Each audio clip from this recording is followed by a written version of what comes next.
On a quiet night in June 2002, 14-year-old Elizabeth Smart was asleep in her bedroom at her family's home in Salt Lake City, Utah. Life was normal and stable for the Smart family until a terrifying event shattered their world. Under the cover of darkness, a strange man broke into their home, silently making his way into Elizabeth's room. He woke her up and whispered in a low but chilling voice, "Don't scream, don't move, or I will hurt your family." Frozen with fear, the young girl had no choice but to obey.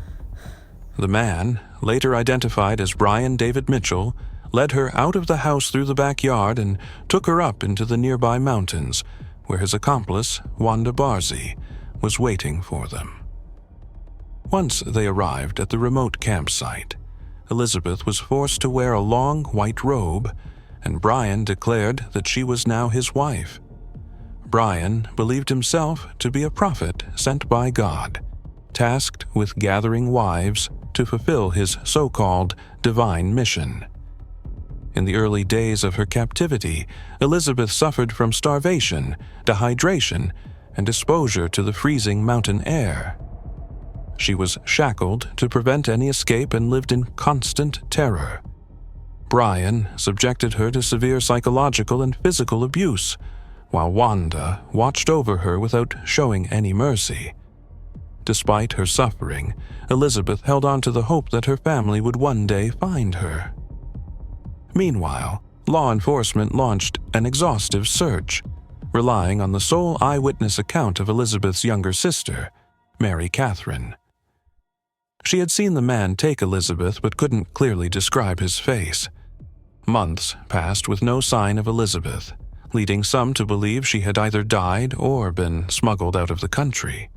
However, her parents never lost hope and continued spreading her story through the media, keeping her case alive in the public eye. 9 months after her abduction, Brian and Wanda decided to leave the mountains and briefly moved to California before returning to Utah. Brian began taking Elizabeth into public spaces, but he always disguised her in loose clothing and a large headscarf to conceal her identity.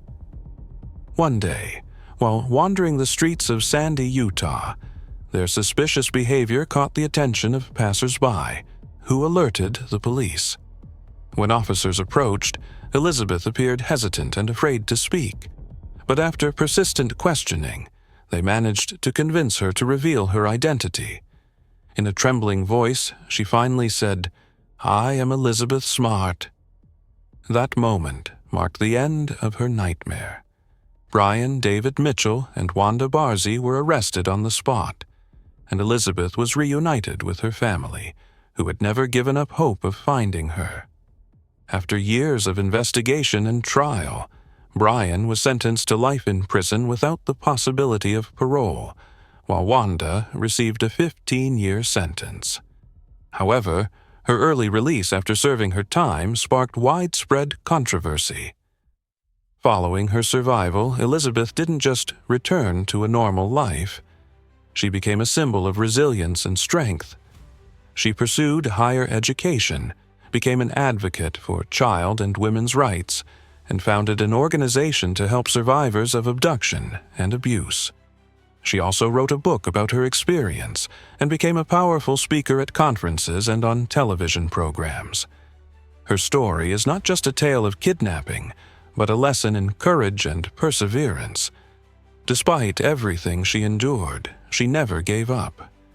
Instead, she transformed her suffering into a message of hope, proving that even in the darkest moments, survival and strength are possible.